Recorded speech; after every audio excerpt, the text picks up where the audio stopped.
You're listening to the Skeptic's Guide to the Universe, your escape to reality.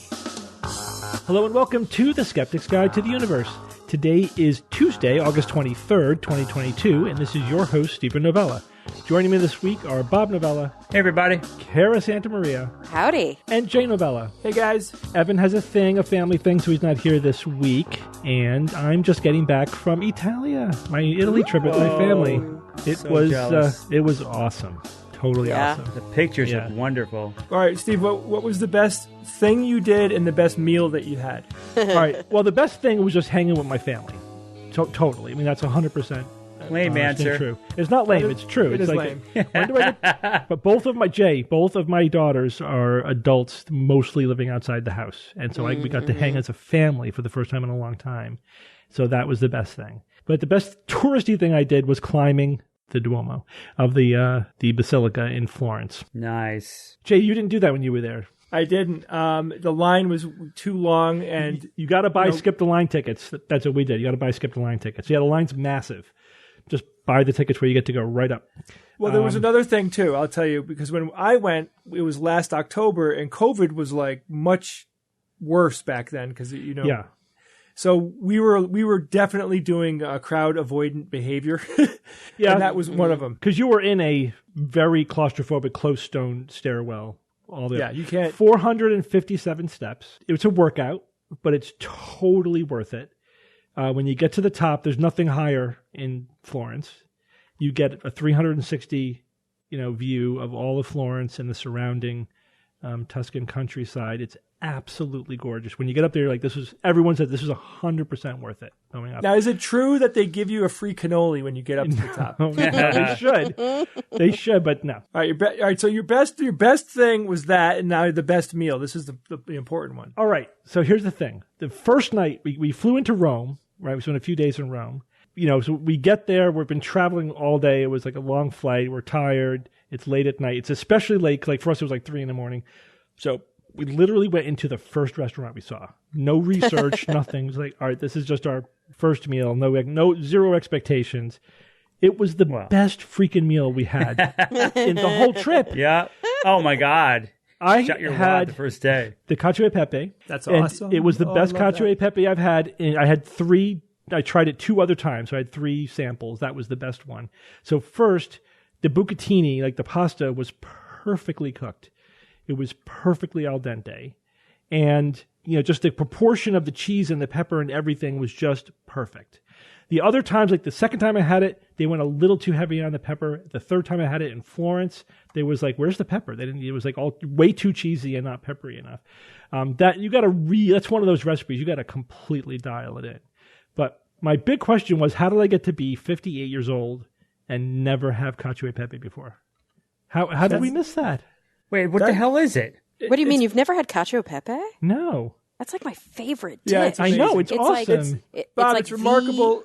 Comfort food, right? It's the epitome of comfort food. Oh, Bob, it's incredibly simple. It's pasta. I've had pasta. that essentially has some type of butter sauce, but there is a lot of black pepper. Sauce. It's Romano cheese, grated Romano cheese, and crushed black pepper. I looked up a recipe, and it's like 18 steps to the recipe. It's not simple. The recipe is really hard to make.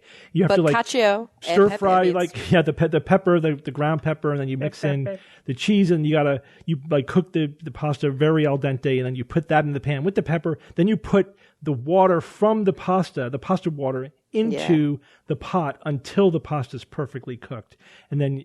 Whatever. It's a complicated, which is why I think only certain restaurants have it completely dialed in. Although in Italy it's pretty common, right? Because it's very it's a Rome dish. It's a classic Rome dish. It's like a rustic class. It's like a grandmother dish. Yeah, totally. Every family does it the way that they do it, but it's literally translates to cheese and pepper. Yeah, cheese and pepper. Cacio e pepe. That's all it is. Totally. Yeah. Oh, it's the best. Very, very good. I had the best pesto of my life in Cinque Terre. Really?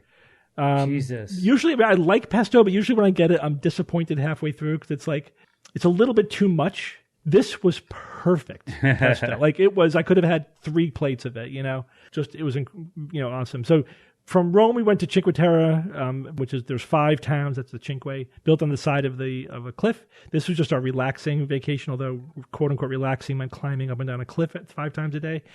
And then we went to Florence to finish up the trip. So it was really good because it was 3 Did you very see David? Of course, it was 3 very different experiences. Rome is like a modern city with ruins scattered about, right? And it's awesome. So you basically just go looking at all the ruins. Went to the Colosseum, the Palatine Hill, which I kept calling Palpatine Hill. Of course you did. Of course. And then the Pantheon, and just you walking down the street and there's another ruin. It's just amazing. The best was a ruin or a ruin. A ruin, not a ruin. And the best was Palatine Hill, which we did not go to when we were there in high school, guys. Then we sort of had the more of like beachy, relaxing. So Cinque Terre, it looks like you're in a town that was built 500 years ago. It's just so quaint, so beautiful, and it's like a little fishing village. Looks like it's out of a Disney movie. That's where I had the pesto. That was awesome. And then Florence is completely different. Still, Florence is like a Renaissance city. And I remember. Yeah, and it's the whole like inner city looks like it did, hundreds of years ago when the Medicis were building, were ruling there and building it up as a Renaissance city, and it's just gorgeous. Like everywhere, the whole city is entirely gorgeous, and then the countryside, it just takes your breath away. So we did all the usual things. We did the Uffizi Museum, we did the Pitti Palace, the Boboli Gardens, we did the Basilica, the Duomo. And we did the Galileo Museum is there. I saw Galileo's telescope and Galileo's middle finger, which is nice. Man. That's very cool. Middle finger? His middle finger. Yeah. His middle finger's there for whatever reason. It's like preserved, yeah. And here's Cool. we drove from Cinque Terre to Florence, and it was just a little bit of a side trip to go to Pisa, which, again, we didn't go to when we were there last time. No, we didn't. So we went to Pisa with very waiting? low expectations. Right, because it's so cliche almost, right? It's wicked touristy. Yeah, but it was awesome. We were like, this is 100 times better than I thought it was going to be. Because it's not just the tower. There's a whole building there, and it was gorgeous. There's other stuff there.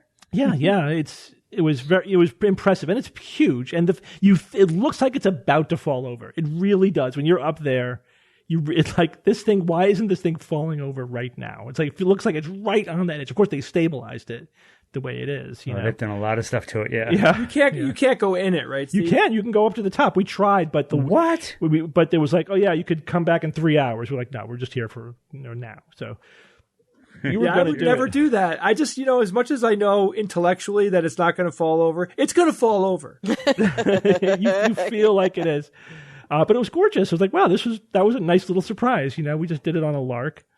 But it turned out to be a really worthwhile little side trip that we did. All right, Steve, very important question to me. Which city did you like better, Rome or Florence? I have to give it to Florence. I mean... Really? Yeah. Over Rome? That's what I'm talking about. All right, so Florence has David. Yeah, it's just hard. Ponte Vecchio. It has the Ponte Vecchio, which is adorable. It has the Uffizi. I think maybe the best single thing. I mean, it's hard to say even. I think in Rome the best thing was the Palatine Hill, all the ruins, like the Forum, all of that was awesome. But seeing David is a transcendent experience. But as far as the experience in each city, like Rome feels much more like a modern city, even though it has such unbelievable things there to see that are crazy old. But Florence is a walking city. Yeah, you are transported in time when you're in Florence. Yeah. It's different. There are no cars allowed in the center of Florence. Like it is literally just walking. Yeah. And so everybody is casually walking everywhere, and it's all about, it's just like the mood there is so wonderful. It's like slowly take your time, low stress. It's not noisy. Mm-hmm. And then there is so much to see and do. So much to see.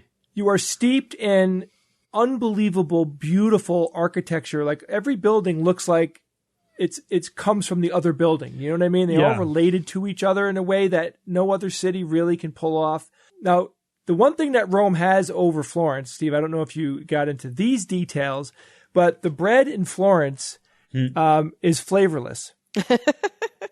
I'm not kidding. I am not kidding when I tell you this, Kara. Like it's made It's made, I believe, without any salt. Which Yeah, no, it's made. means Why? So Panna Toscana, Tuscan bread, not just Florence, Tuscan bread is made without salt.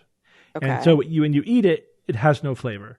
The crust is okay. The crust is good. The bready bread itself is like, you feel like you're eating paste. But that. There's several theories as to why that is. Was it they were protesting a huge salt tax at the time, and then they got good to them, so they kept doing it or whatever. There's multiple reasons why it persisted, and now people from Tuscan like that. That's bread to them. They like that. But here's the thing: they have very rich food, and so they say, well, we don't need flavor in the bread because you're always eating the bread with all of these salty sauces and other things. And in fact, they put that bread into their soups and into other things, and it doesn't get mushy. It doesn't get mushy. It gets spongy. So because of the lack of salt.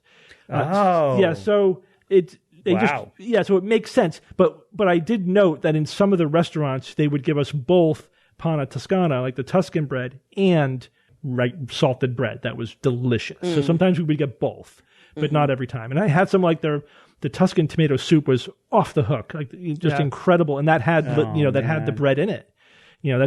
That's again like a Tuscan comfort food. That's your grandmother's soup. But when it comes down to it, the biting into a piece of Italian bread or French bread, there is an experience with the flavor and the smell and everything. So in Rome, the bread is utterly fantastic. Yeah.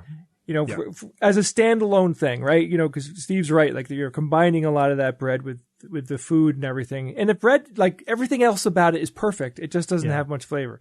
But also there's extra virgin olive oil and balsamic vinegar on the table just there. Like you don't have to ask for it. It's there. You're not going to ever like eat the bread without dunking it in, olive oil and whatever else, there is to dunk it in. How much weight did you gain, Steve? I don't think I gained any weight, to be honest with you, because you walked. Because first of all, I was every day was a workout, like a massive. I was burning so many calories. I mean, seriously, but also like we didn't eat like 3 big meals a day. We would just snack for breakfast.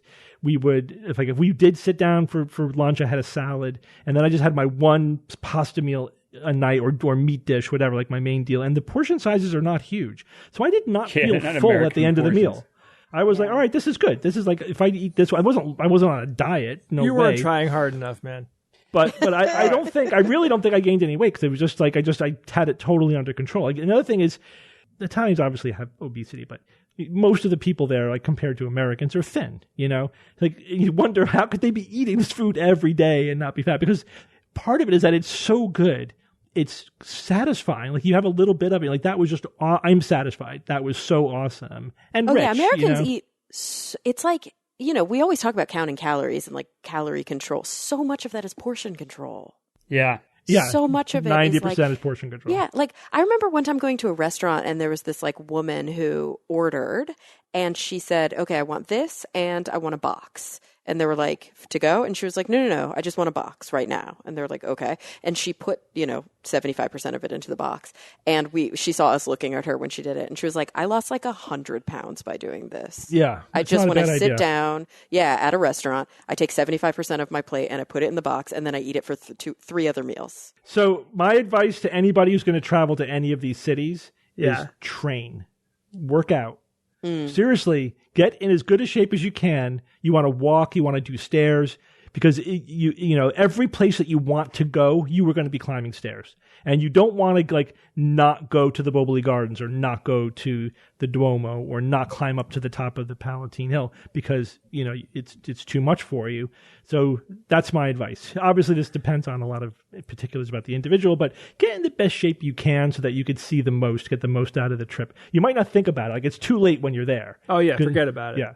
Yeah, like my wife and I we were working out over the summer to prepare for this trip because we knew what we were getting in for. I wouldn't have made it to the top of the Duomo if I hadn't been, walking up and down the hills around my house, at least 3 days a week for the last couple months. Steve, what about Toroke, Steve? The red. I didn't find juice. it.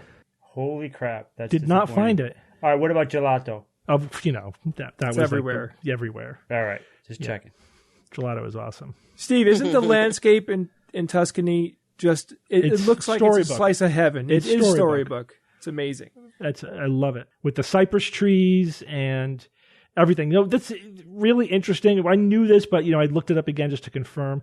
Rome is north of New York City in terms of latitude. Oh, interesting. Yeah. Right? You think, and like Europe's in Canada. Yeah, all of Europe is pretty much hot. Yeah. They just have there's a climate thing going on where they get the warm air off the water or whatever, but it's like subtropical there. And wow, we're north of New York City here. It was hot. It was hot when we were there. Well, yeah. I mean, their summers are crazy hot. Yeah. But wonderful trip. Wonderful trip. We started talking about where we're going to go next. We do have to. I think our next big trip, though, has to be the going to Texas for the solar eclipse. Right? Yeah. We have to do that, you guys. And, we can stay. My parents are there, and that's I grew up there and stuff, so I can really kind of help. Can we sleep in your old room? No, we don't have the house. I don't have my old room anymore. My parents have a different house, but we can, we can see my old stomping grounds. You sure you guys want to bring me? No, Bob, we're sending you to Buffalo. I would not blame you. And we are going to Texas. Would not blame you. I will pay people. People, if you don't want me to go to Buffalo, pay me some money and I won't go. Pay to keep Bob away.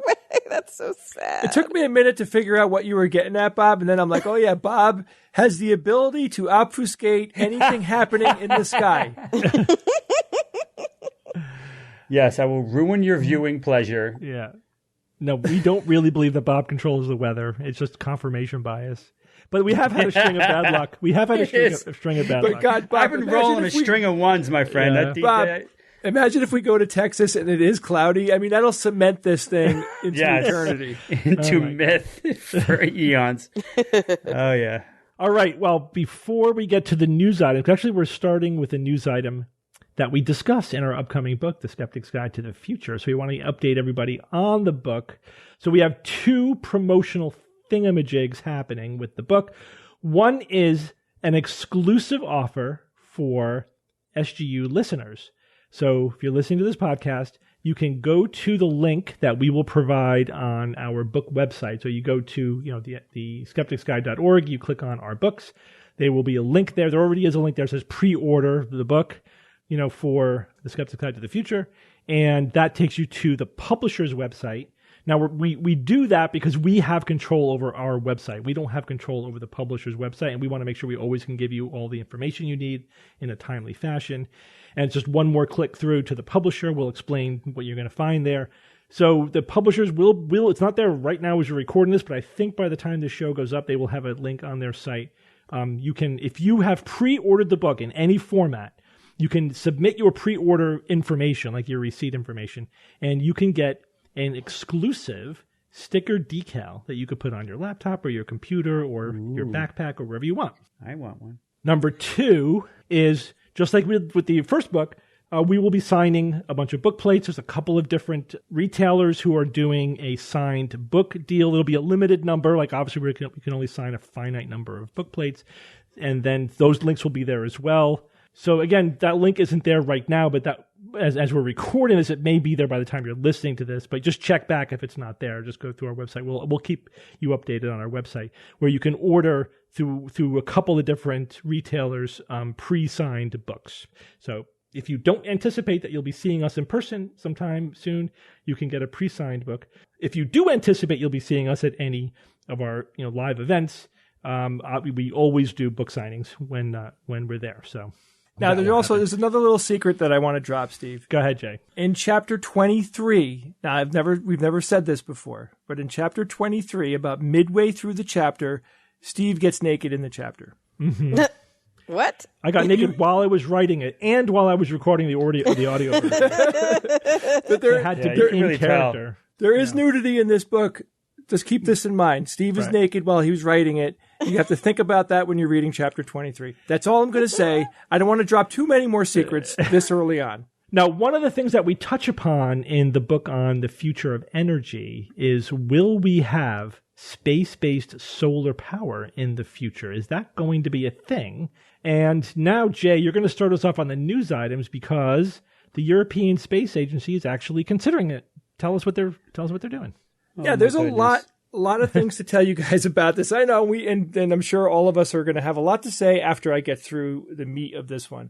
All right, so let's start with the basics. there is an incredible amount of energy radiating from the sun. I think I said this a few episodes ago. Like, imagine if we could collect, more solar radiation, than just what hits the Earth. Think of all of that solar radiation coming off, and a very, very, very small portion of that solar radiation enters the Earth's atmosphere and makes its way all the way down to the surface of the Earth. And that's where, today's modern solar panels, that's where we're collecting solar energy. And we're doing a remarkable job so far, right? We're doing massive increases in efficiency. And when we transfer the energy from one form to another, we're getting better and better at, retaining as much energy as possible. But there is a clearer shot to sunlight, and that would be in outer space, right? Because there's no atmosphere. There's 6 miles or 10,000 kilometers of atmosphere to go through. So that atmosphere does obscure quite a bit of that energy and makes it a little bit more difficult to collect. So imagine collecting solar energy without any atmosphere in the way.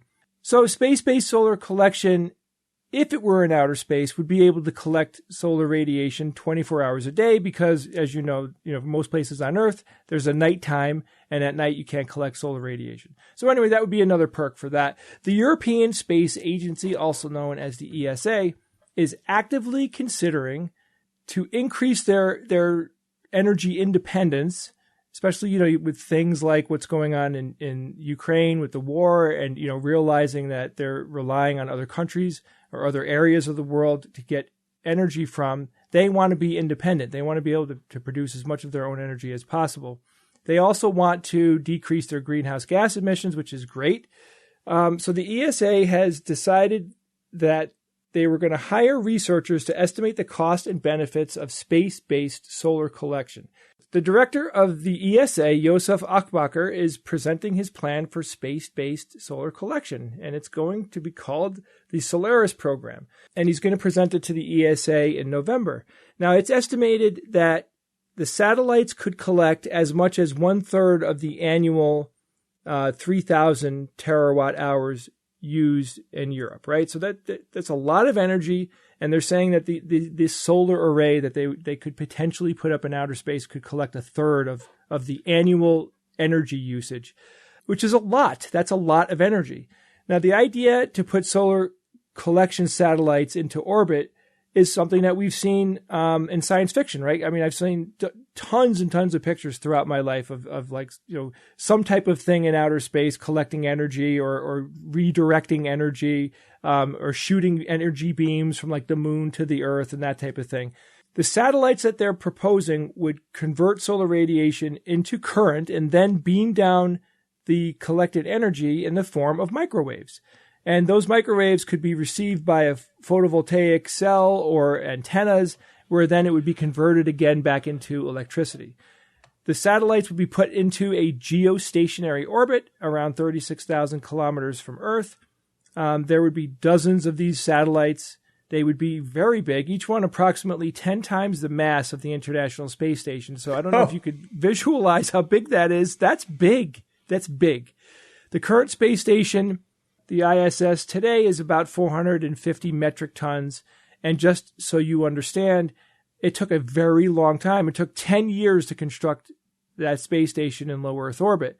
In order to fully deploy the array of solar collecting satellites that they're proposing in this idea, it's estimated that they would need, now get this, guys, hundreds to thousands of heavy lift launches to push all of that hardware into low Earth orbit, right? Just put a little checkbox next to what I said there. That's point. Thousands of launches? Yes. Now let's talk about that, Kara. The number of launches would be so big that Europe may have to develop its own heavy lift rocket in order to accommodate the need here and how frequently they would have to do it.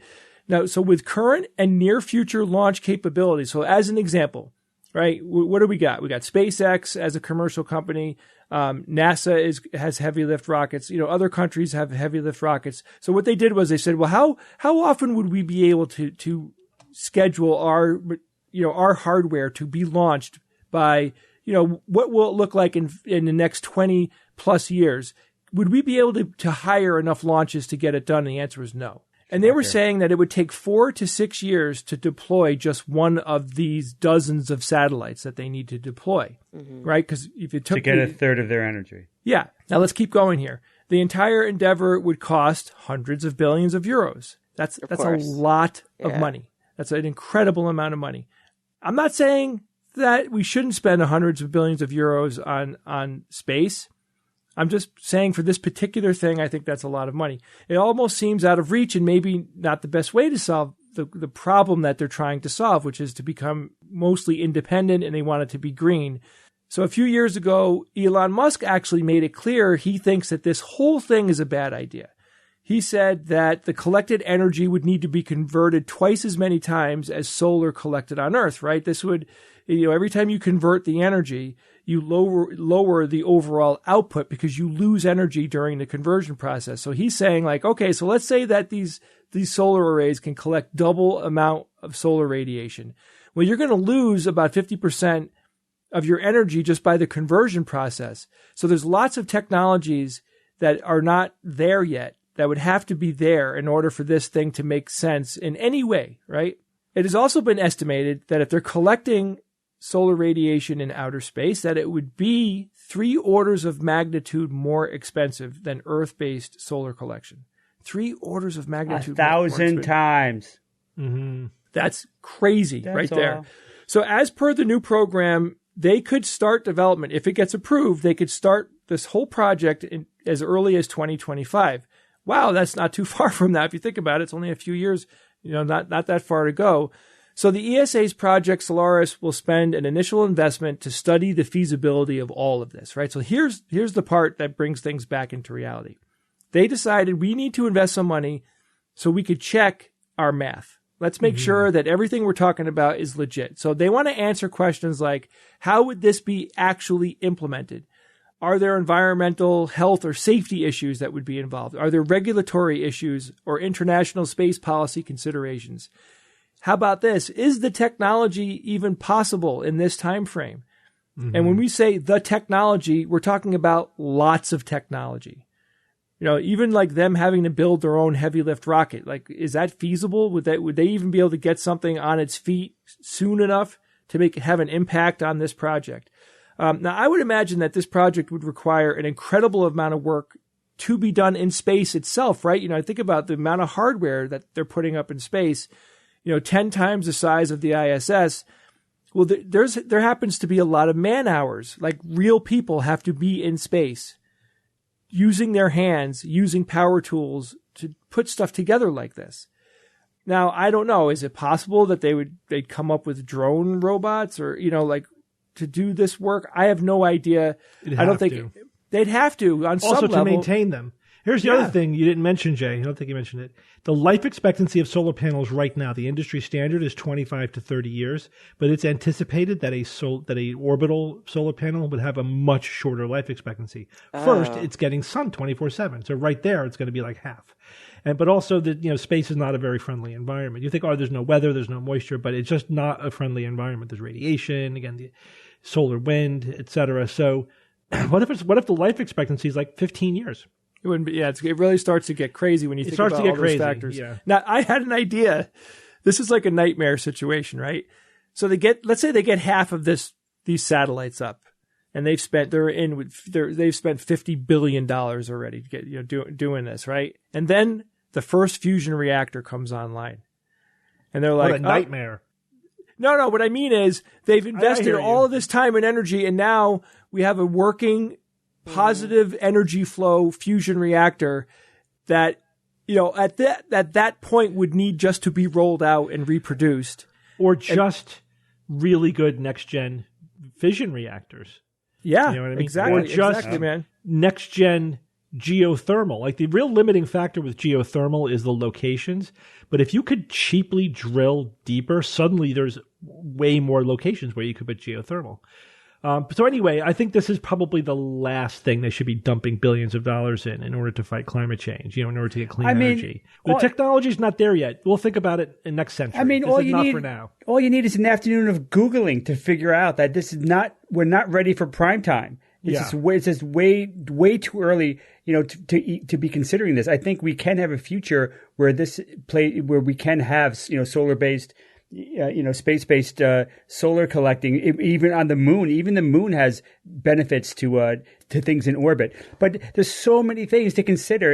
Any one of them or two of them would be just a deal killer by themselves. Like, how about the receiving station on the ground? They would be gargantuan, and one of them would be like $1 billion just for one receiving station.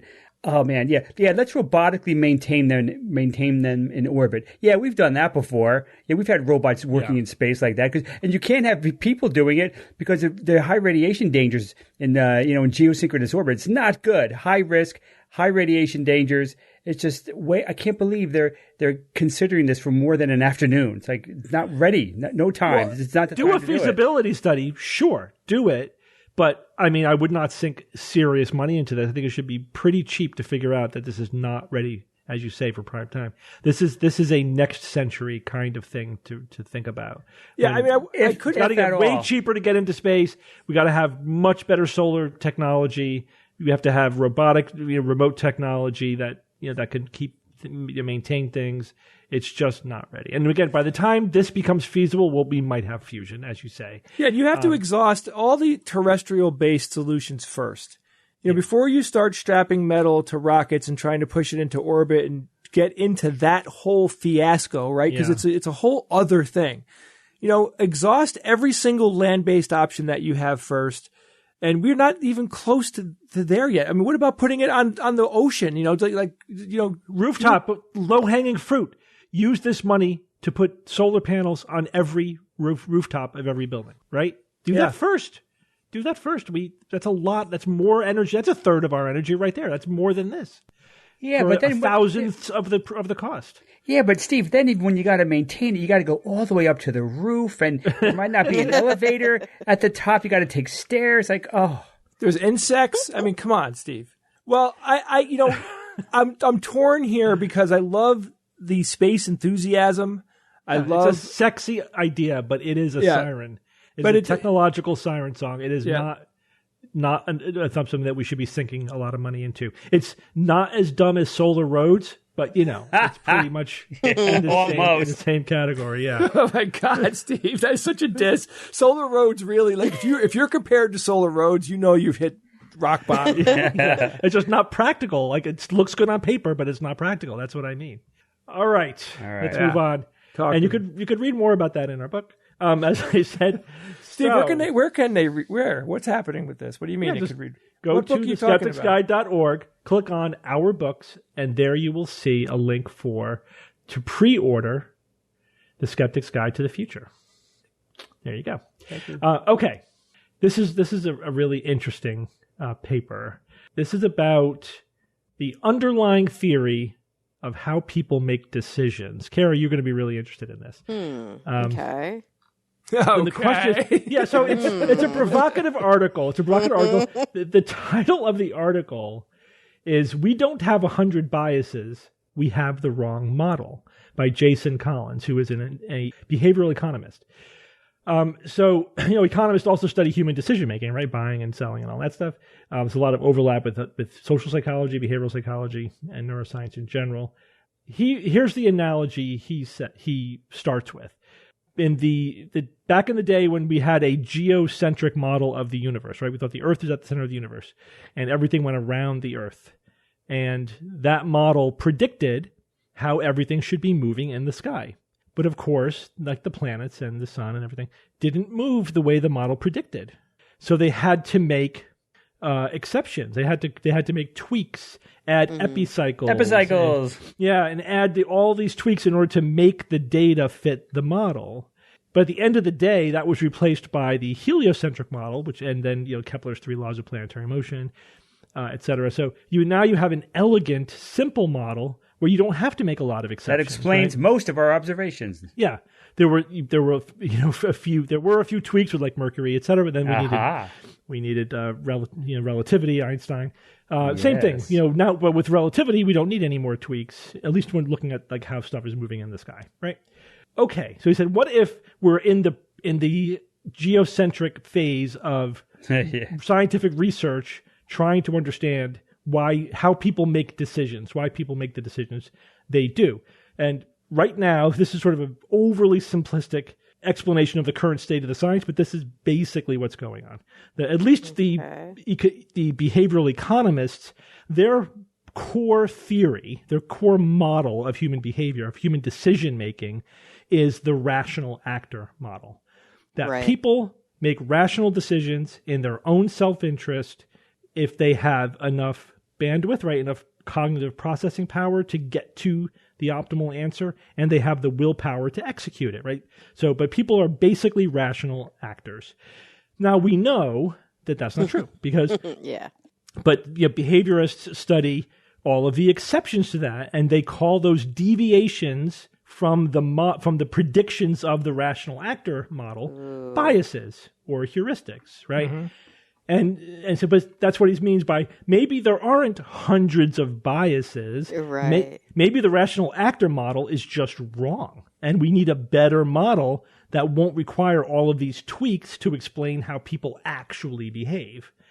Okay, I'm with him so far. I get, right, guys, with that, you understand the basic concept.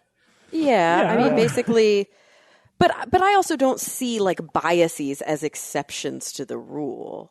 You know what I mean? Yeah. It's like we're on the same page, Gary. Yeah. Oh, okay. All right. So he also, we'll get there. He also says, very fascinating. I love it. It's a meta question. I love meta questions because it's like forces you to step back and think on a deeper level.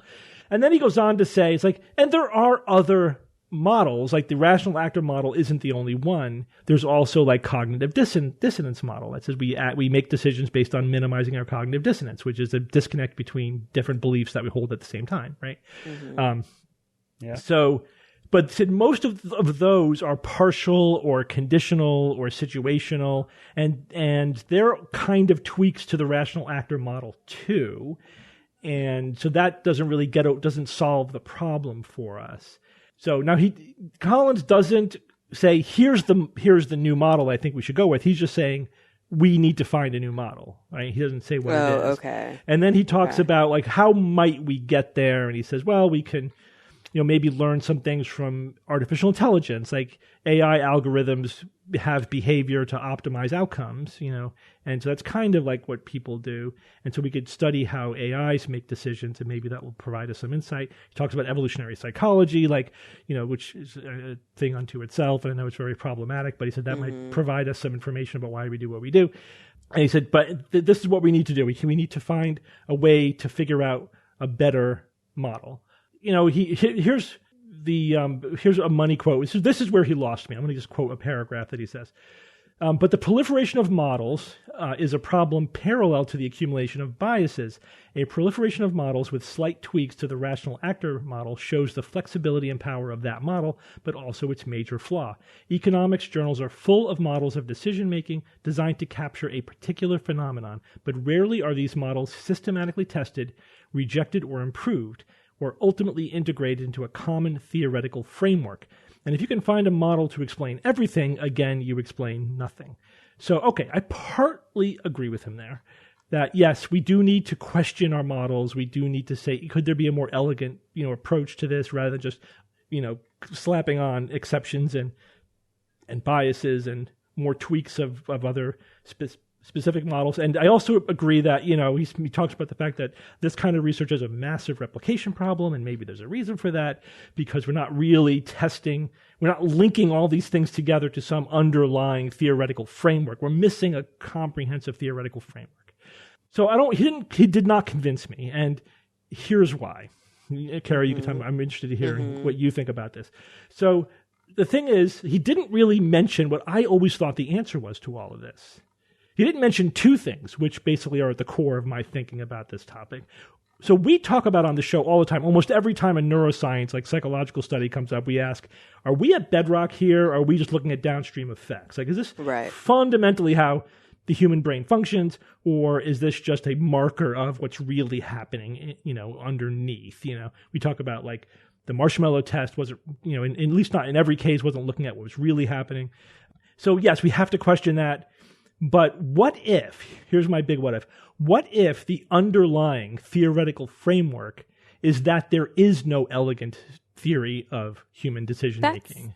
That's like what I was thinking the whole time. Like, why does there have to be a grand unified theory of decision making? So my heuristic model is that like human decision making is a committee. You have know, all these different circuits screaming at the same time, and one group of them sort of align in a direction and are a little bit louder than all the others, and that's the decision you make, right? And it's chaos, like it's trying to predict the weather. And it's also so influenced by not just your it's like it's so influenced by socialization and by how you're raised that one model probably doesn't apply to a whole group of people. Right, which is why they're usually, these studies are like really on the margins. Like, 5% more people did this than that or whatever. Yeah. Sometimes there's more robust effects, but often they're looking at very marginal effects. So again, he didn't convince me that there isn't, like that decision making isn't a kludge, and that the underlying theory is not that there is no underlying grand unifying theory. And then also, here's the other thing, and I wonder if this is a bias in behavioralists, is he didn't, when he was talking about the things that might lead us to a more elegant, more integrated theoretical framework, he didn't mention neuroscience at all. He didn't mention, the one thing that I think will most inform this question, which is looking at functional connective networks in the brain. That's the bedrock. When we say there's a circuit that does this. Now, it's going to be contextual. It's going to depend on what other circuits are doing, but that's the closest that we're going to get to behavioral, cognitive bedrock, is identifying specific circuits that do something that we can understand what they're doing. That's like one person on the committee, is that functional circuit. And he didn't really talk about that. Yeah, without understanding the neuroscience, none of it is anything, because it all comes. It's like, I remember taking history and systems of psychology course, and this is a very common course that psychologists take, psychology students, for whatever reason. A lot of other disciplines don't require history and systems courses, which to me is bananas, because it's like, how do we know what we know? It's very important to study that. So anyway, I remember we were discussing all of the different kind of theories of psychology, all of the different groups of people who, and this is very clear with clinical psychology, right? You can talk about the psychoanalysts, and you can talk about the behaviorists, and you can talk about the whatever. But that kind of follows in research as well. And I remember my professor posing to the class, will we ever be able to unify all of these different views of psychology into one grand theory? And there was, a big argumentation. Oh, I think the behaviorists will win out because it'll be that with a little bit of this, or no, definitely the analysts, or definitely the developmental psychologists. And my answer to the question in the class was, if there ever were any unifying theory, it would be neuropsychology. Yes. Like, it may still not answer everything, but it's the only thing that even has the potential to answer, because all of these other things are, as you mentioned, they are the emergent properties of what's happening in the brain. The bedrock is the circuits. Yes, it has to be. I totally believe that. Yeah, and we may never be able to read the code and know what the actual function is, right? That may be something that's out of our grasp. I do think that artificial intelligence research, basically crisscrossing AI research with neuroscience, neuroanatomical correlates of behavior, will get us the closest that we can get to it. Yeah, I think, when we can test it systematically, when we could say, okay, what happens if we turn this circuit down or remove this circuit or add this circuit? Then how does that influence it? And then we could make analogies to how the human brain's working, and then we could model the human brain in silicon. I don't know when we're going to get there, but that, when in my opinion, we will get to this grand unified theory when we're doing that, when we are actually figuring out circuit, functional circuit to functional circuit, like what is happening in the brain. We're not going to do it by just studying what people do. No, and this is why cognitive psychology has always confused me as a discipline, because when you take a cognitive or like a sensory and perception course, a cog psych course, a big part of what they talk about is, let's say we're talking about memory.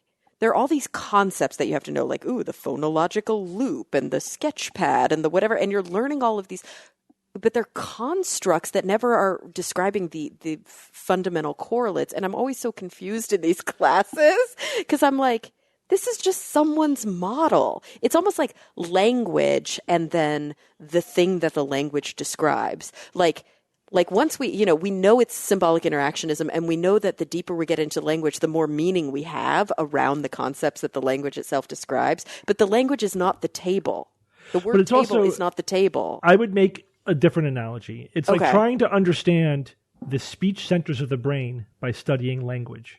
Oh, yeah, for You'll sure. never figure out the speech centers of the brain. Like you won't figure out there's an arcuate fasciculus that connects the Wernicke's area to Broca's area. Like, you won't figure that out by studying language. You have to look at the brain. And once you do know, when you combine those two things... And that's the important part, is the combining, because you'll never really understand the beauty of speech if you just study the brain. Right. It's just meat if you're just looking at the brain. You got to look at both.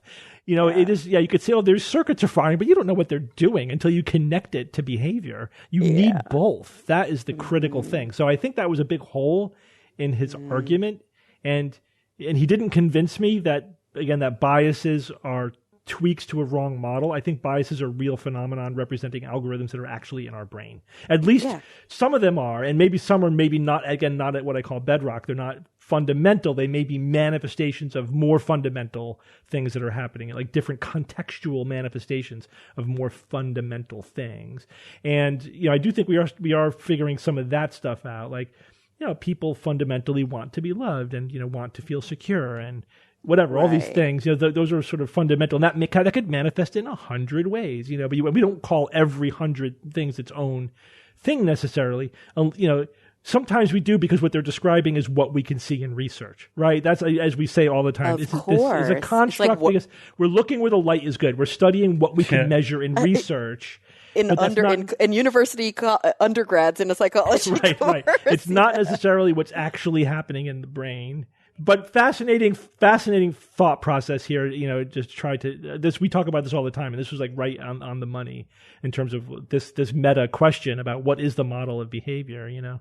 And don't you think it speaks to this bigger question that is, and I'm so fascinated by this question philosophically, and Lulu Miller writes about it beautifully in Why Fish Don't Exist, this idea of the human need to like categorize and to model and to say, no, I figured out how to bucket all of these things so that they make sense.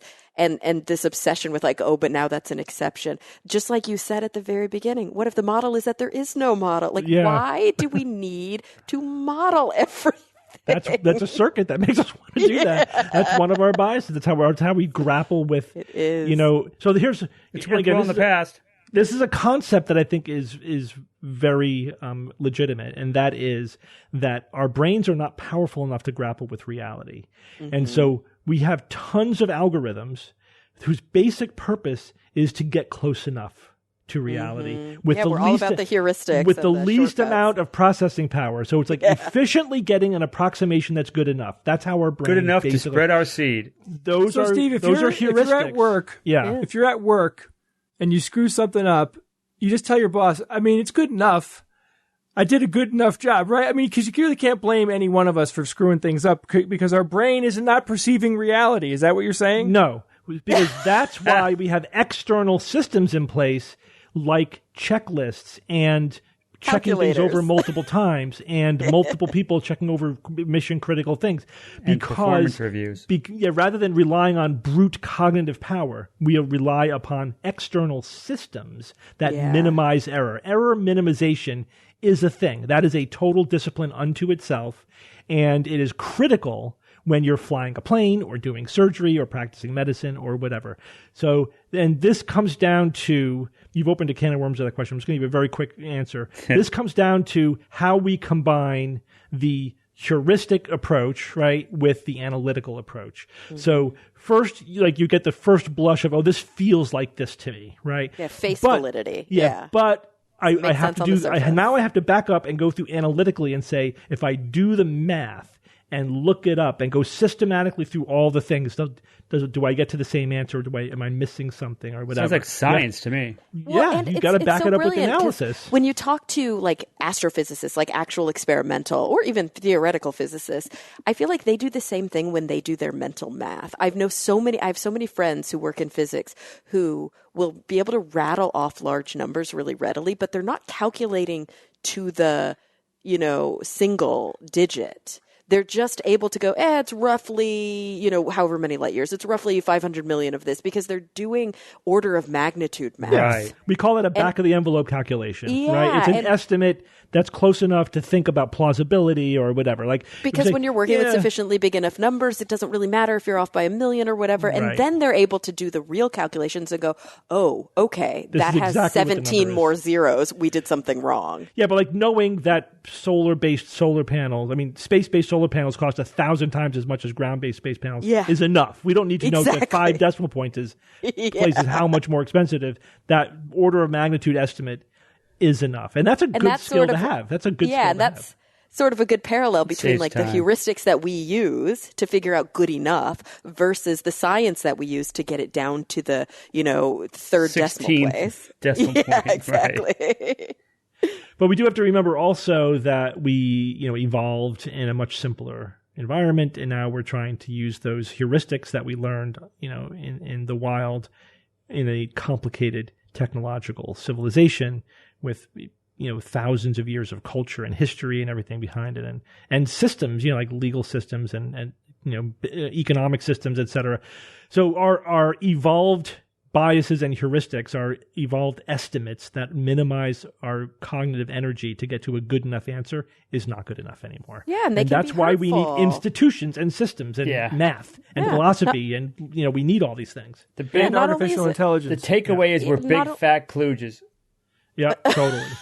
Well, not only is it not good enough, right, to get to the answer, but it also sometimes backfires, and I think that's a big important part of not just the skeptical movement and what we are part of doing here, but also the work that, for example, that I do in therapy is helping people understand, why do I feel this way if I thought I was making a good decision, or why am I feeling conflicted here? It's well, of course, because we didn't evolve in modern society. Nope. You see this a lot with conversations about the 40-hour work week and the whatever. It's human beings didn't evolve to sit at a desk for 40 hours. That was never a part of the plan evolutionarily. And these kinds of things can be in conflict. And I think understanding that about ourselves, cutting ourselves slack when we utilize our heuristics, understanding their shortcomings, having that metacognition, as we always talk about, the neuropsychological humility, but also being able to go, and that's okay, because I am a human being. Right.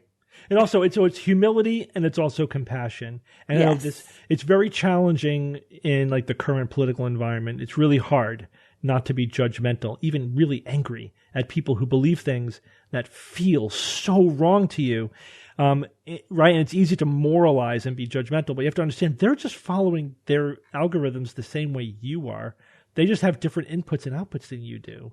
You know what I mean? All right, let's move on. All right, Kara, tell us about growing crops in cities. Right. So, we often think about urban farming. That's a term that's often used. What do you see when you imagine urban farming? Like rooftop. Rooftops, that's a big one. Windowsill. Windowsill. Right. Limited scale. Okay, and so but we of course often now hydroponics. yield. Exactly. So there's the green spaces within urban environments, so community gardens, or even there's a guy in LA, he calls himself Ron Finley, he calls himself the renegade gardener, and he plants, that little strip of green, and I'm saying it this way because I did the New York Times use guys thing, and everybody calls it something different depending on where in the country you live, but that strip of green between the sidewalk and the street. Yes. Yeah. That little thing, he plants it. Technically, that's city property, but he plants edible vegetables on those all the time so that people can start having little gardens out in their front yards. It's really brilliant. Anyway, so those are green belts or green spaces, but there's also what's called gray spaces. So these are places where there is no soil, but we can still grow hydroponic crops. So tower gardens, for example, which you can do indoors in your house or on your patio or on the roof of your apartment building. So there are, different approaches to urban farming. Basically, we often think of urban farming as a sort of niche thing, almost a cute thing that, and I have a robot garden. It goes in my kitchen. You plug it in. It's self-watering. It's self-lighting. It has all these great features. But it takes me a while to grow basically one salad's worth of lettuce because it's just not terribly efficient. But, I get the hang of it. I have a lot of friends, though, who can feed themselves with the way that they grow food in their urban apartments here in Los Angeles. So the question here is urban farming efficient enough to feed the residents? Are the yields high enough, or do we really still need to rely on what we think of as conventional agriculture or rural approaches to farming? And there have been a lot of different studies asking very specific questions, but there's a really big study that just was released where the team actually did basically a meta-analysis. So they looked at studies from 53 different countries. And they said, which crops grow well in cities? How are they growing the crops? Like, what is the most effective way to grow them? And where are they being grown? And we want to know, does it measure up to conventional farming? And what do you guys think? Probably did surprisingly well. Surprisingly well. Yeah, no, it did as well, if not better in several instances than conventional rural farming, and sometimes 3 to 4 times the efficiency. Yeah. Why is that? So certain crops, especially like watery fruits and vegetables, so think about like cucumbers, think about tomatoes, also things like lettuces, they grow crazy well hydroponically. Mm-hmm. And when you think about a hydroponic system, and I have seen, and we may have talked about this on the show before, these shipping container farms that are completely sealed to be airtight, and they're basically tractor trailers, so you can drive them to different regions that are 100% no loss farms. So basically the water, if it does become water vapor, it recondenses. It doesn't evaporate the way that water evaporates when you're planting in a field, because it's not going into the Earth's water cycle. It's going into its own closed water cycle. Also, all of the different fertilizers and all of the different basically components that go into the farming can be measured to the microgram. And so the science of growing crops in a really controlled environment can really help with efficiency. The question has always been, does it cost more to do it? Is it worthwhile to do it this way? And the authors of this paper do caveat and say the cost thing is still a very open question, right? Is growing conventionally, although let's be honest, conventional farming is not cheap. It may be, we think of as more pastoral, more idyllic. It may be something that, the skills have been handed down generation to generation, but farmers still have a lot of expenses. And a lot of conventional farms are barely breaking even. A lot of conventional farms have to work really, really hard to turn a profit. And the profit is really at the whims of the weather. It's at the whims of the climate and the environment. And of course, we know that this is ever changing and its whims are becoming less and less predictable. So when you're in a more closed urban environment, there's a way to actually mitigate against a lot of those issues. But even green spaces, like you guys mentioned, roof farms, small community farms, even within places where there is sort of the capriciousness of the weather and of the climate are important to consider. They are surprisingly efficient if you choose the right crops, right? You're not going to grow wheat that way. Yeah. Yeah.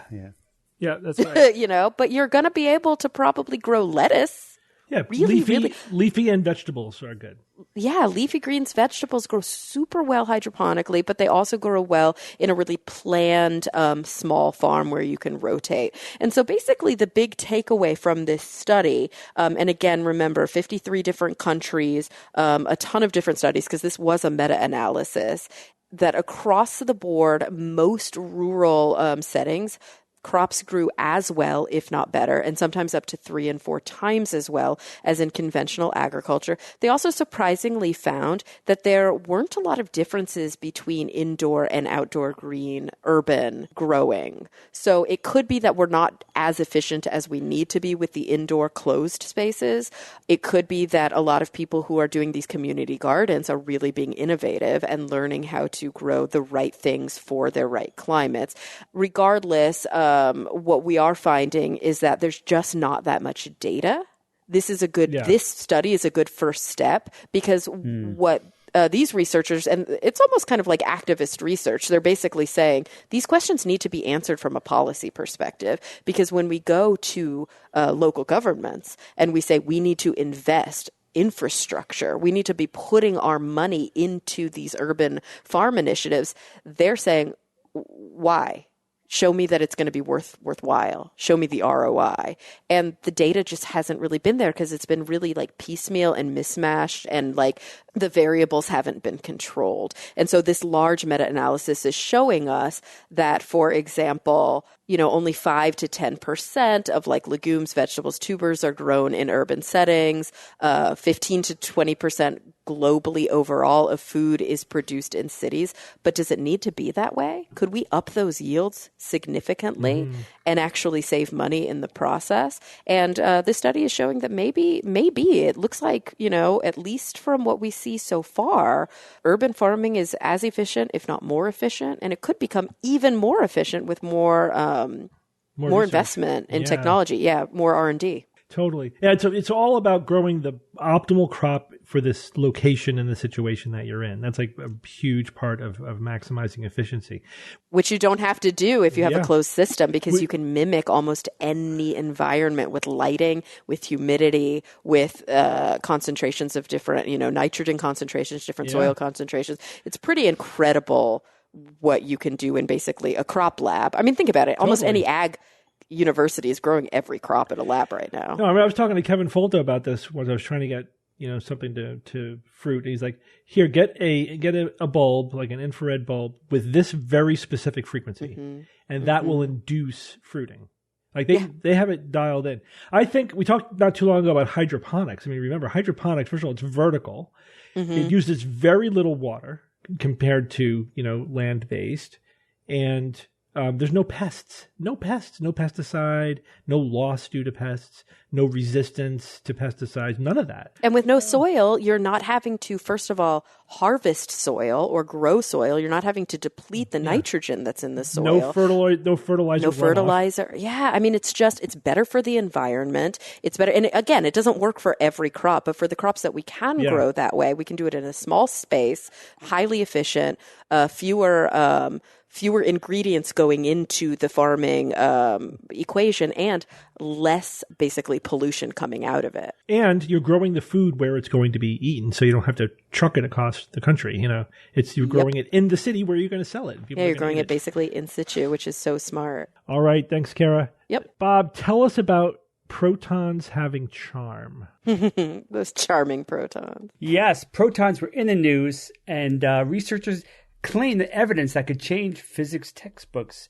If they're correct, basically, they say that everyday protons may fundamentally be composed of not just the usual suspects, but also the heavy charm quarks as well. And if true, that this would mean protons could at times contain elements that counterintuitively weigh more than the entire proton itself. What? Hello, quantum mechanics. So yes, this fascinating study was published in the August 18th edition of Nature by the NNPDF collaboration. That stands for the Neural Network Parton Distribution Function Collaboration. Okay, so if you haven't noticed, I love quarks, and I'm going to talk about them. They are in many ways the most important particles in the universe, actually. They come in 6 so-called flavors: up, down, strange, charm, bottom, and top. We've all heard these before. 2 of the 6 are especially important, the up and down, especially important. They compose all the protons and neutrons in atoms that we see everywhere in our normal lives. Look around right now. You're seeing a whole mess of up and down quarks. Now, if Thanos snapped his fingers and peered inside a proton, he'd see 2 up quarks and 1 down quark. The protons and neutrons are bound together by the strongest force in nature, called, unimaginatively, of course, the strong force. But that force, though, for all intents and purposes, can be said to derive from the bizarre, even more bizarre and amazing color force that's binding the quarks that are inside those protons and neutrons. And that color force arises because the quarks are constantly exchanging another type of particle. This is a force carrier called gluons. Now, gluons in this context, you can think of them as analogous to photons that make up light, right? The electromagnetic force between 2 charged particles. The gluon is just the color force between between two quarks. Okay, so now this concept of a proton that's composed of three quarks exchanging gluons is the top of the proverbial onion layer that I talk about. So for this news item, we're going to need to go just a layer or two deeper, and I promise not to make you cry a little bit. So Okay. inside a proton, gluons can at times split. Did you know that? Creating vast quantities of quark-antiquark pairs. Now, these are transient quarks and can include the other more massive quarks. It doesn't have to be just the up and down. These could be the strange or the bottom quark as well, showing up in these quark-antiquark pairs within the proton. So now these have actually been identified in the debris when protons smash together at near the speed of light in colliders like the Large Hadron Collider. Now these pairs are thought to be the result of the kinetic energy. They come because there's immense energy associated with this kinetic energy of these protons traveling so fast. So they're not really considered fundamental to the proton's identities, these transient quarks. So therefore they're called extrinsic quarks. It's kind of like J. The essence of J, this essence of J does not have to include meatballs, but they often can be found inside of J when he's in what I call the J food collider. Okay. Now meatballs then are extrinsic to J. On the other hand, having no butt is clearly fundamental to the J-ness of J. So that would be called intrinsic and not extrinsic. So, okay. So this idea of intrinsic quarks then have been theorized for decades. And that means that the more massive quarks, like the charm quark, could at times appear within the proton. And when it's in this baseline state, right? So you've got a proton that's not traveling at near the speed of light, and they could potentially find these heavy charm quarks inside of it. And so then that would not be extrinsic. And this would be an example of an intrinsic quark. Now, these intrinsic quarks then are a fundamental part of protons, if they exist. These intrinsic quarks that are not up or down, but are heavy and kind of fleeting and rare, they could potentially be a fundamental part of the protons. Similar in a way to the way that the up and down quarks that have low mass are fundamental. And you look at every physics textbook and it'll say, oh yeah, these protons, these quarks, so you have up and down quarks and the protons and neutrons. They all say it, but maybe if these intrinsic quarks are real, then that's going to have to change. Now, another way to express this intrinsic nature is to say that the charm quark would be part of the wave function of the proton, which means that it would be part of this fundamental identity of what a proton is, if it's in there. So then this new research that I'm talking about is about this search for these new intrinsic quarks that may be part of protons. And the icing on the cake for all of this research that I've gone through is that they used artificial intelligence and it played a critical role. That was really like one of the deciding factors. Again, I want to talk about this because not only is the whole quark angle fascinating, but of course they used AI, which is great. So to do that, they took massive volumes of the particle collider data from the LHC and from other colliders, and they added that to theoretical calculations that they had done as well. And they used the AI software to analyze all that data. So for the analysis, they used a machine learning model that essentially built a hypothetical proton structure itself, and that included within that structure, the charm quark, of course. So it has the structure that has the charm quark embedded within this structure, and then it compared that to all the collider data. So that's what it did. And when it was all said and done, the results claimed that charm quarks carry 0.62% of a proton's momentum. But the confidence levels for now are 3 sigma. And we've discussed this before. That means that there's a 0.3% chance their results are just a coincidence. So there's not a great chance, but it's not good enough. And we all know by now that if you really want to get noticed, you're going to have to get to a level 5 sigma before the quark quarks would pop and they could claim a conclusive result that would be accepted by the scientific community and maybe even go get their Nobels as well. Since we're talking about the quantum realm, I have to point out that one of the bizarre ramifications of this theory that I mentioned briefly at the top of this is that if this does prove correct, charm quarks then, they're much more massive than the up and down quarks. If they do appear within protons from time to time, that would mean that the proton would get more massive, right? In fact, if you add the mass of a charm quark into a proton, it would increase its mass by a whopping 50%, something that would be hard not to notice. But, of course, as we know, the quantum realm doesn't work that way. It's not obvious. It's not intuitive. You can't simply just add the individual masses up within a proton and expect that to be its final mass. You silly, decohered macroscale humans. It doesn't work that way. The bottom line, then, is that once in a while, a proton, if this is true, a proton will contain a charm quark that's heavier than the entire proton itself.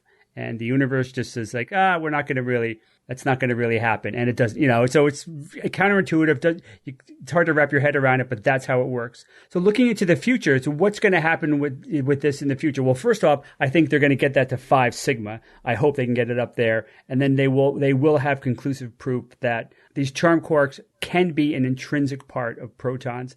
I'll end it with a quote from theoretical physicist Juan Rojo. He's from the University of Amsterdam. He said, "The recent research is just the start of a long-term research program that aims to unveil the possible existence of other intrinsic heavy quarks in the proton. And this could help answer what determines the mass of the proton, one of the major open questions in physics."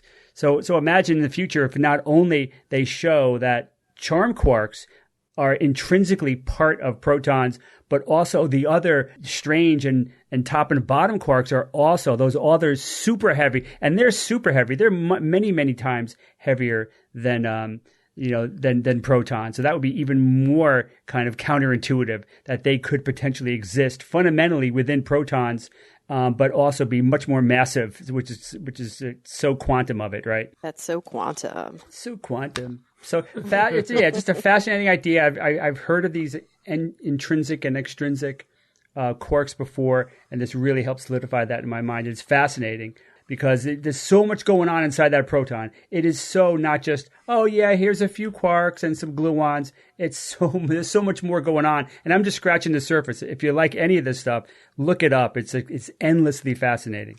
All right, cool. Jay, it's Who's That Noisy time. All right, guys, last week I played this noisy.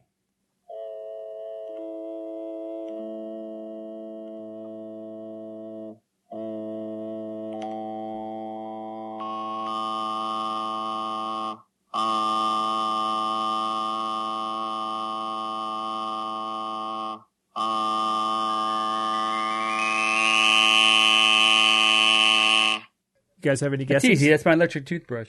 Yeah, I have no idea. Steve? It's an artificial vocal cord. Interesting. Not a bad guess.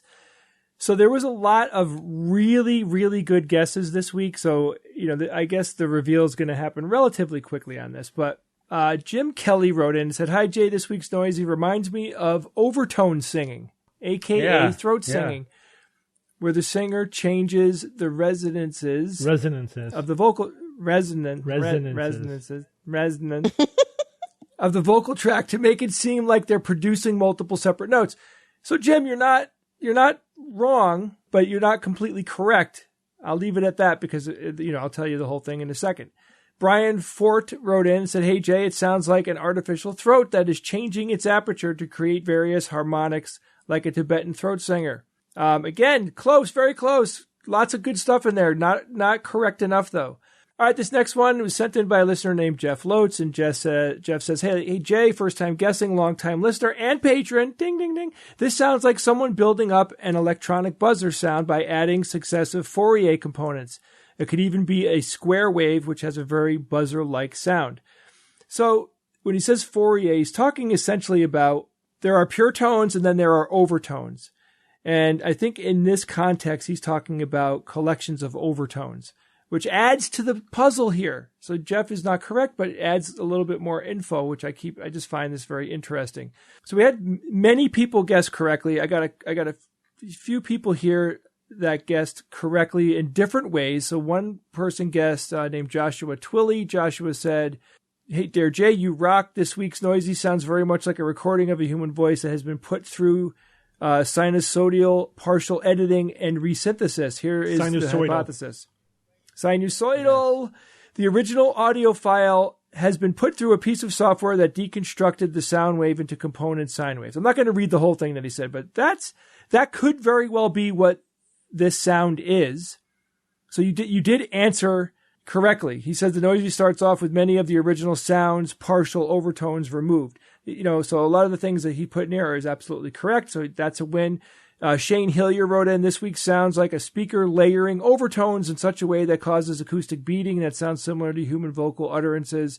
I thought that was good enough as well. And an interesting way is like you could simulate the human voice by adding in certain overtones, is what he was saying. And then another listener named Nathan McDonald also guessed correctly. So anyway, let me get to what this is.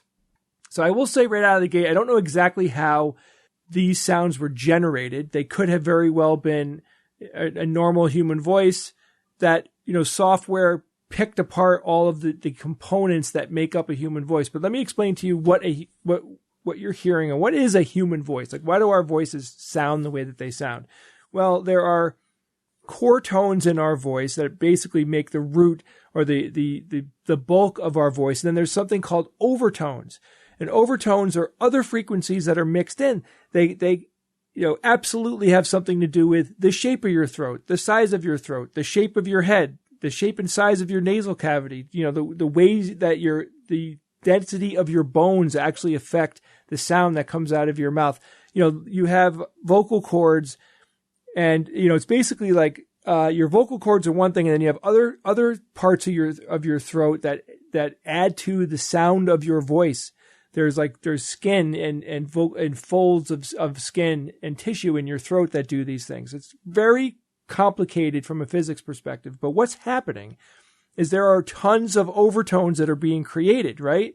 So the bass sound is coming off of your vocal cords, and all these other resonances are adding to it. So when you hear this noisy, in the beginning, you're hearing like some very, very basic parts of the human voice. And when you hear the tinkling sounds, right, those little chimey sounds, they're adding in more and more overtones, and it becomes more and more human sounding until the end. It's a complete human voice that's making, an ah sound. So listen again, listen for those little chimes that come in when they're adding in overtones.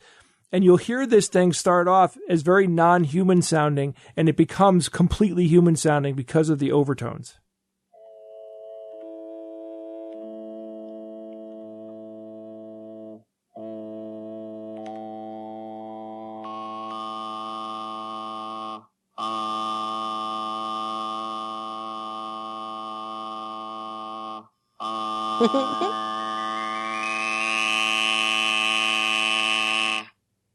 So cool. I find this absolutely fascinating, right? You're not just hearing a single tone. Like if you ever listen to a single tone, you could easily do this. Go online, you can hear someone play, a synthesizer that's just playing literally one tone, and it sounds so two-dimensional. It sounds so flat. There's no life to it. But when any instrument that's played, essentially anything that makes sound, will have overtones into it that gives it its characteristics, that makes it sound the way it sounds. Why does like one guitar sound different than the next? It's complicated. It's a complicated question, but one of the things is basically the vibration and the way that musical instrument resonates and creates overtones. So overtones are everything. Most everything creates overtones. But I got to tell you, the human voice, when you hear this noisy and hear the construction of a person saying those overtones get added in, and it becomes a human voice by the addition of further and further overtones. My God, that is so cool! It's such an interesting phenomenon that's going on, and it's happening every time you talk. You're shooting tons and tons of overtones, which essentially is remember the piano one I did a few weeks ago where you hear a voice in the piano? Yeah. That's what you're doing. That's what's happening. If you think about it, there could be hundreds or thousands of overtones that are added in to give something a sound, right? The piano could be a, marginally sound like a human voice because you could add in like hundreds of notes that add in these overtones that build up the sound profile, the sound characteristic. So cool. Just look it up. There's tons of stuff on the web about that. I love it. I can keep going forever. I have a new noisy. This noisy was sent in by me. Okay. Right? Self-referral. I did because I try not to repeat things. I try to be as unique as possible. But there are themes that I really love. And one of them is what the one that this slips into. What classification does this particular sound fall into? A lot of you will know immediately what the classification is, but I want to know exactly where this is from, what it's from, and be as specific as you possibly can in the paradigm of what this is. Tell me exactly when this sound happens. That's my clue. Kara, do you want to hear it again? Yes. Just out of curiosity, does that sound familiar to any of you? Vaguely. Yeah. Don't you love that? Like that head scratching, Yeah. like, where did I hear that? What's that from? That's exactly the way I want you to feel. So if you feel that way, email me at wtn@theskepticsguide.org, and you can also send me in some cool sounds that you heard. Steve, there are things happening in the world of SGU. That's correct. That I would like to go over with you right now. So one, I want to remind people that Nexus happened and it's not too late. You could always buy tickets to Nexus and view it for months and months. I actually think the last 2 years are still up right now. We didn't take them down because I still see people going back and watching talks from there. So we just leave them up. If you're interested, we had an incredible keynote speaker situation. We had Bill Nye and David Copperfield, and their conversation was a ton of fun to listen to. These two guys went on well over an hour discussing different things about their lives and experiences and about misinformation. I thought it was a really, really cool and fun talk to listen to. Another quick thing is we are going to be in Phoenix, Arizona and Tucson, Arizona doing extravaganzas and private shows. Extravaganza is a stage show. There's a lot of stand-up improv comedy things that we do, and we're also teaching you about how you cannot trust your human perception. The show is a lot of fun. It runs about 2 hours, and we're going to be doing a show in Phoenix and a show in Tucson. We are also doing 2 private shows, and these are special private shows because they're private show pluses, which means that we spend an extra hour with the audience. We do a live SGU recording, and then we will stay an extra hour just to hang out and socialize and do some fun things with the audience. You can get all the information on these shows by going to theskepticsguide.org/events. All right. Thanks, Jay. We have a dumbest thing of the week. This is a comment left on a blog post of mine about climate change, and it was so dumb I had to share it with everyone. I won't say the commenter's name, but he writes, "Nobody competent in chemistry believes the political BS about each element in the human DNA being a pollutant. Nitrogen is over 75% of the atmosphere, but turns into a pollutant once it hits the dirt. Once it hits the ground, only a dirt worshiper would think so. Carbon is the basic building block of all life on Earth. Oxygen, the larger part of CO2, is not a pollutant, even when combined with hydrogen as H2O, where it becomes the largest greenhouse gas in the atmosphere.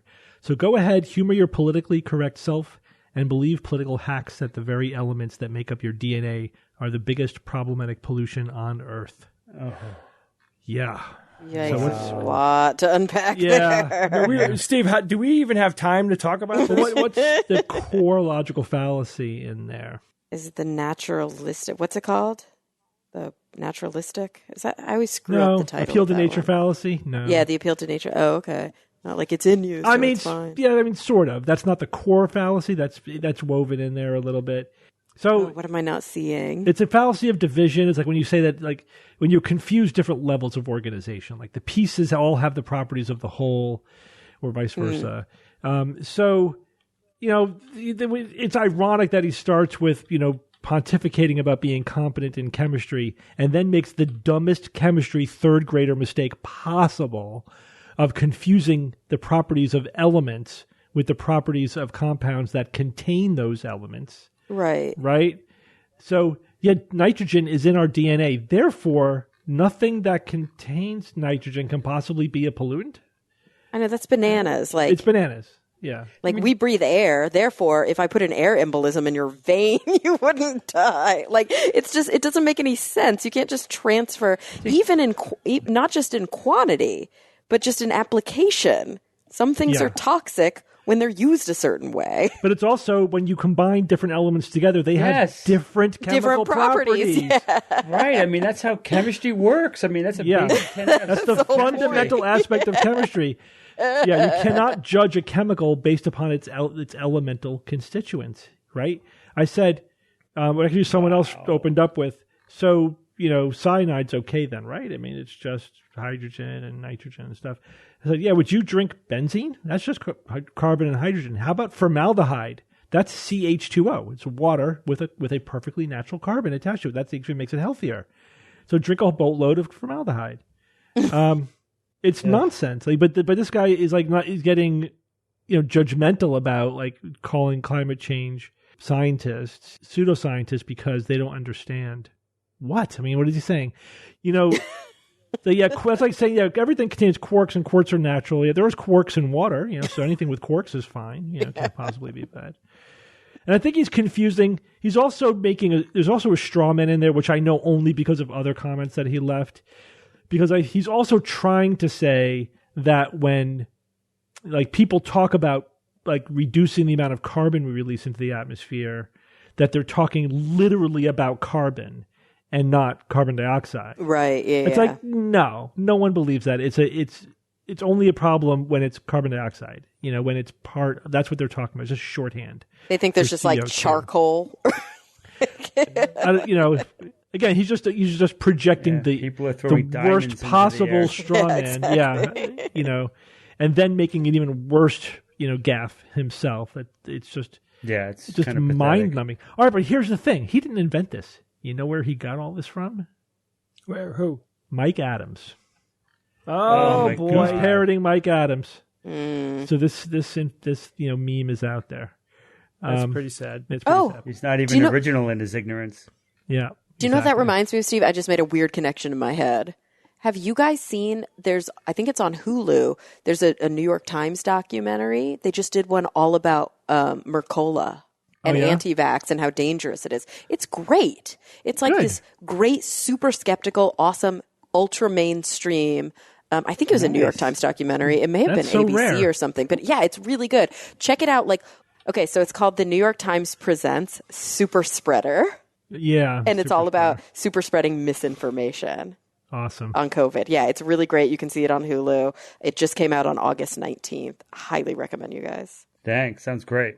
Mm-hmm. All right, guys, it's time for science or fiction. Yay! It's time for science or fiction.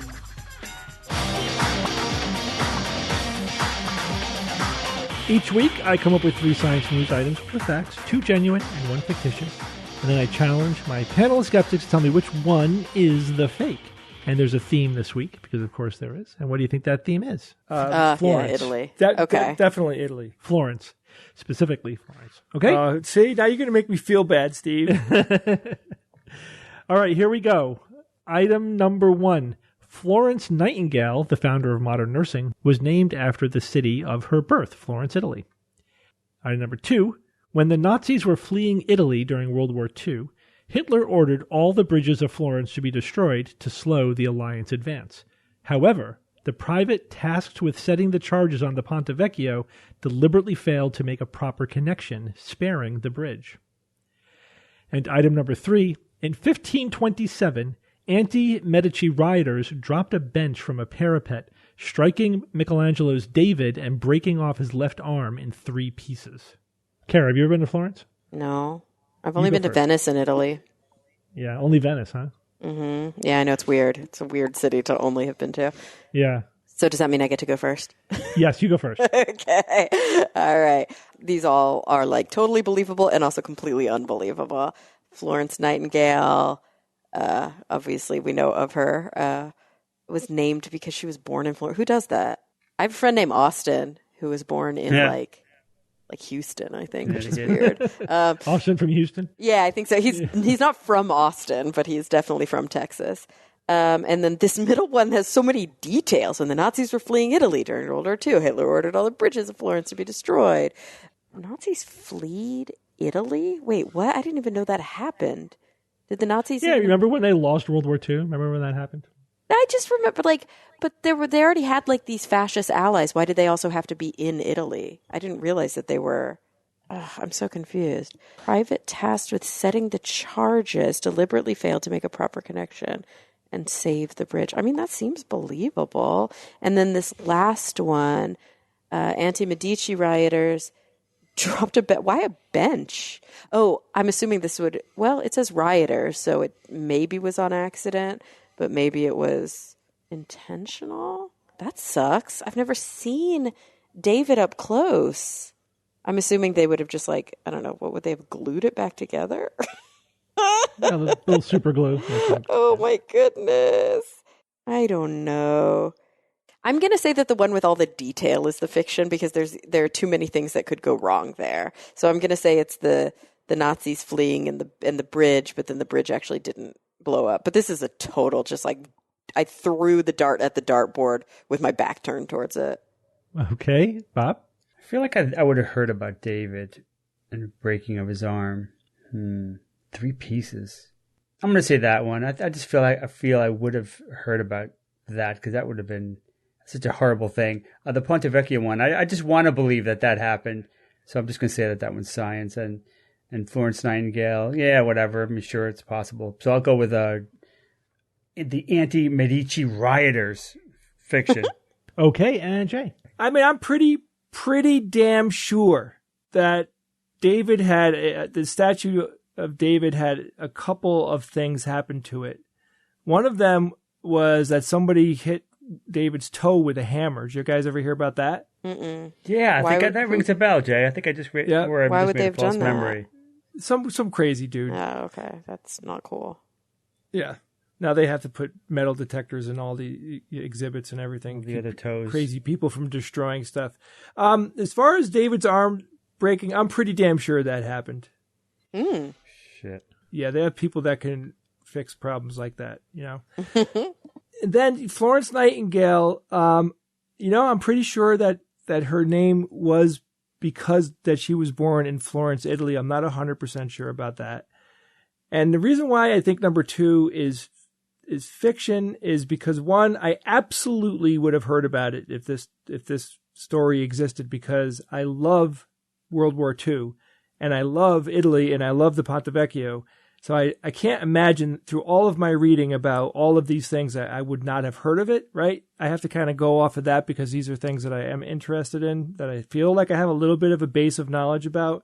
So I'm definitely going to say that one's the fake. All right, so you all agree with the first one, so we'll start there. Florence Nightingale, the founder of modern nursing, was named after the city of her birth, Florence, Italy.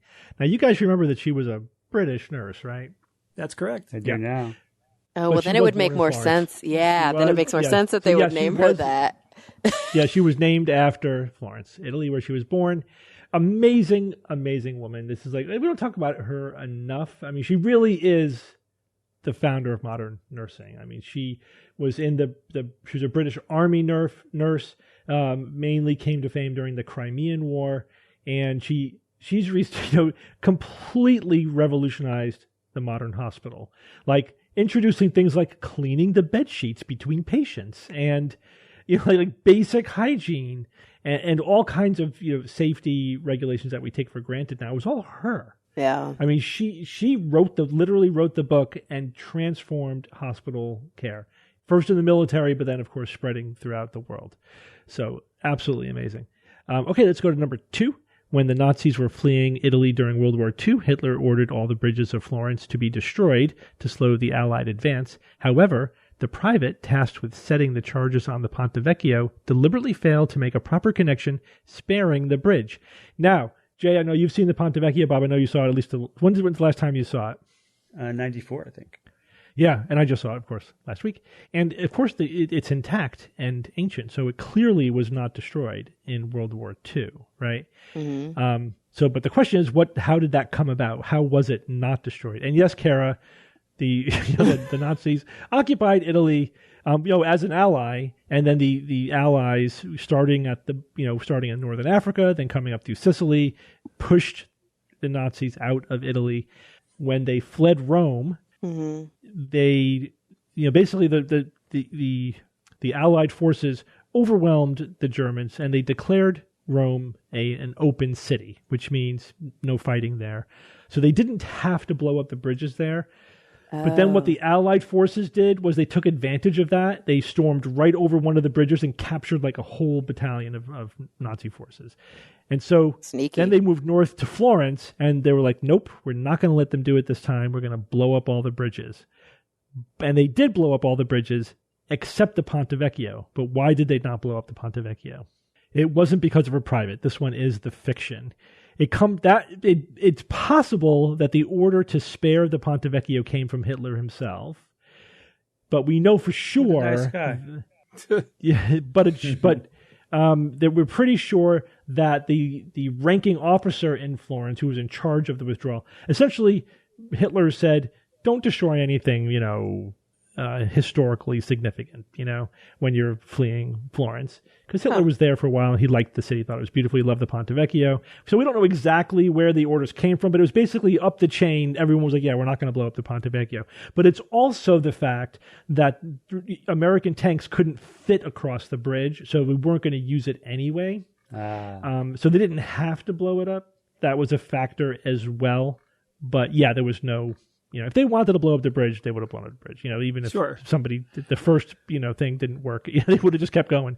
But anyway, yeah, that came from higher up, the order to spare the Ponte Vecchio. All the other bridges over the Arno were blown up, though. All this means that in 1527, anti-Medici rioters dropped a bench from a parapet, striking Michelangelo's David and breaking off his left arm in 3 pieces. Is science. That happened. Don't know if it was deliberate or an accident. They were up there. They were throwing furniture at the forces, the guards, the police, basically.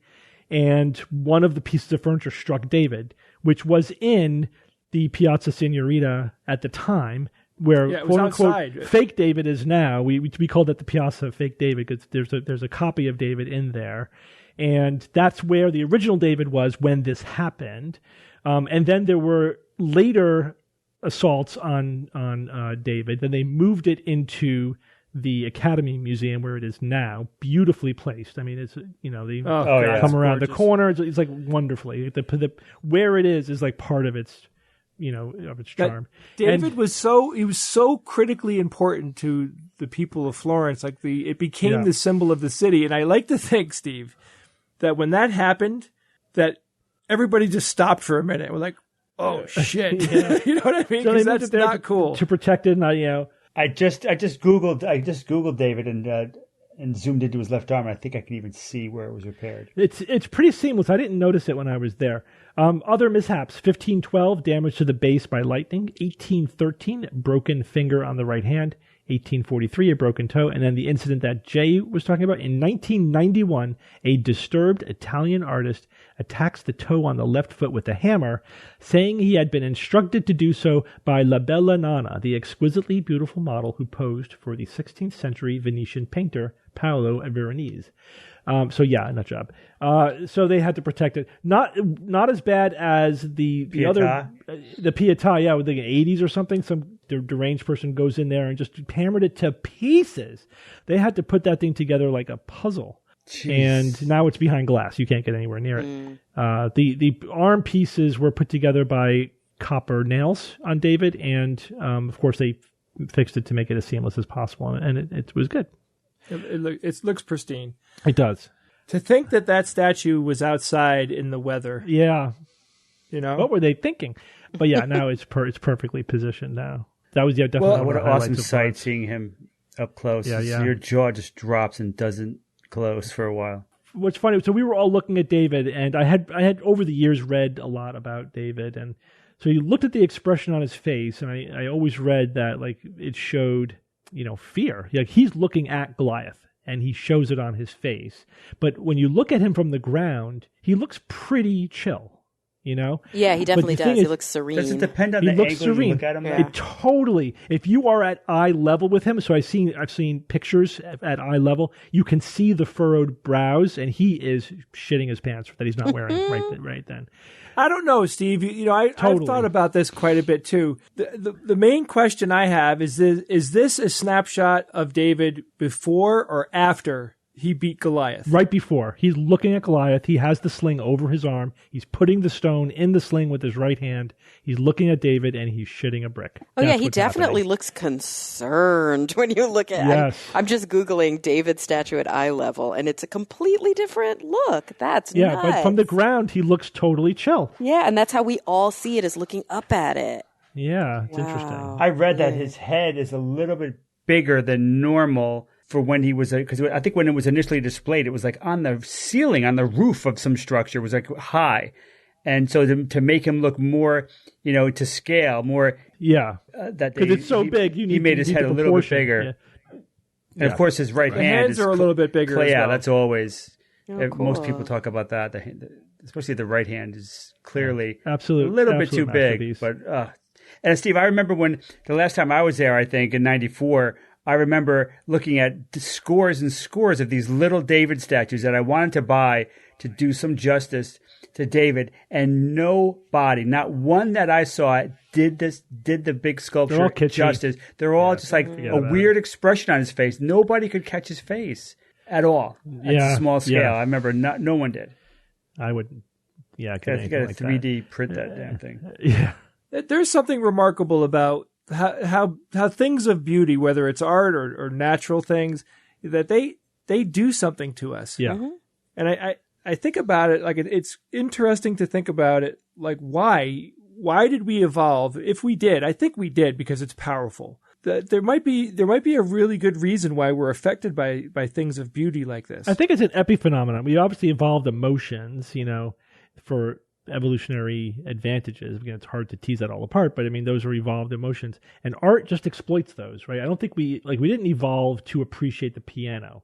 We evolved to appreciate regularity and mathematical precision and interpreting the emotion of voices, and then artistry is translating all of that, the human experience, like how we process things like that. Oh, what a funny thought. into an artistic experience, And you can go one level further, because I remember talking once about when I first left religion, and I was reflecting back on all the time I spent in the Mormon church, and I used to really love singing, and I was in the choir, and I actually remember listening to religious music and being like, I feel the spirit in me. And then I looked back and I was like, oh no, I just really like music.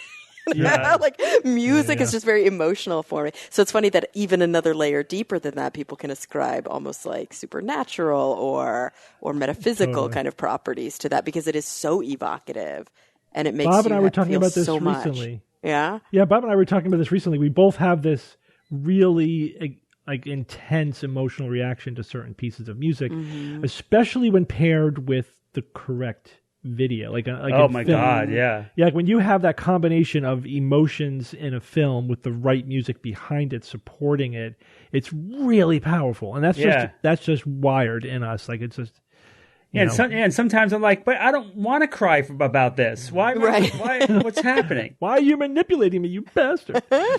but it is, it's a wonderful, powerful experience. All right, Evan's not here, so I did a quote.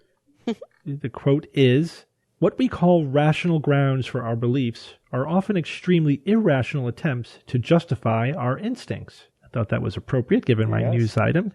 Mm-hmm. And that phrase was written by one of my favorite philosophers, Thomas Henry Huxley. Oh, yeah. Yeah, he got it. Tommy! All right, guys. Well, good job, Jay and Kara, on the Science of Fiction. Yay! Thank you. Thanks. And thank you all for joining me this week. You got it, Steve. Go Quarks! And until next week, this is your Skeptic's Guide to the Universe.